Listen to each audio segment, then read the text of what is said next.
আসসালামু আলাইকুম রাহমাতুল্লাহ। আপনি কি জানেন ৩০ দিন রোজা রাখার পরেও যদি আল্লাহ বলেন তোমার একটা রোজাও কবুল হয়নি, তখন কেমন লাগবে? আজকের এই ভিডিওটি মন দিয়ে শুনবেন, কারণ এটা শুধু তথ্য না, এটা আমাদের আত্মার জন্য সতর্কবার্তা। ভাবুন তো, প্রতিদিন ১৩ ঘন্টার বেশি না খেয়ে রোজা রেখেছেন, লুকিয়ে কিছু খাননি, গরমে কষ্ট করেছেন, পিপাসায় কাতর হয়েছেন, তবুও রোজা ভাঙেননি। কিন্তু মাস শেষে যদি জানার সুযোগ থাকতো আর আপনি জানতে পারলেন আপনার একটা রোজাও কবুল হয়নি, কেমন লাগবে তখন? রাসূল সাল্লাল্লাহু আলাইহি সাল্লাম বলেছেন, কত রোজাদার আছে যাদের রোজার বিনিময়ে শুধু ক্ষুধা ছাড়া আর কিছুই জোটে না। সুনানে ইবনে মাজাহ ১৬৯০, অর্থাৎ সে রোজা রাখলো কিন্তু সওয়াব পেল না, শুধু ক্ষুধার কষ্টটাই পেল।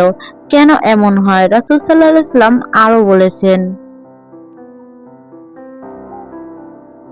যে ব্যক্তি মিথ্যা বলা ও সে অনুযায়ী আমল বর্জন করেননি, তার পানাহার পরিত্যাগ করায় আল্লাহর কোনো প্রয়োজন নেই। সহিহ বুখারী ১৯০৩। মানে কি?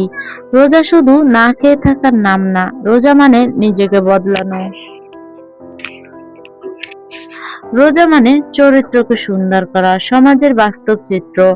আমরা কি করি? বাইরে থেকে এসে ঘরে সামান্য কিছু এলোমেলো দেখলে রাগারাগি করি, স্ত্রীকে বকা দিই, রিক্সা ভাড়া ঠিক না করে শেষে ঝগড়া করি, বন্ধুদের সাথে বসে গীবত করি, রোজা রেখেও মিথ্যা বলি, কেউ কেউ ঘুষও খায়।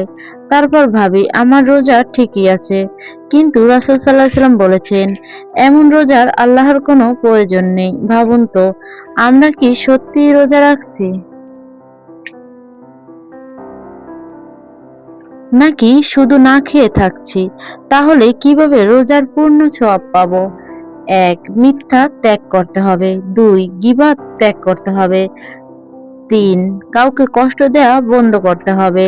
৪. আমানত রক্ষা করতে হবে। ৫. রাগ নিয়ন্ত্রণ করতে হবে।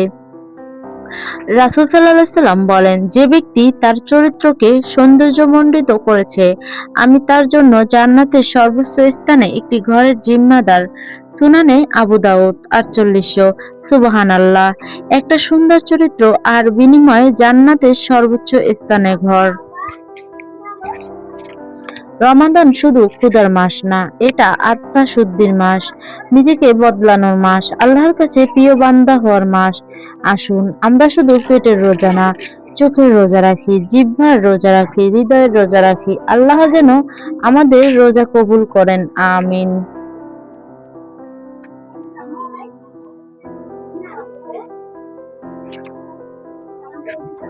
এই বার্তাটি সোয়াবের নিয়তে সবার কাছে পৌঁছে দিন। হয়তো আপনার শেয়ারই কারো জীবন বদলে যাবে।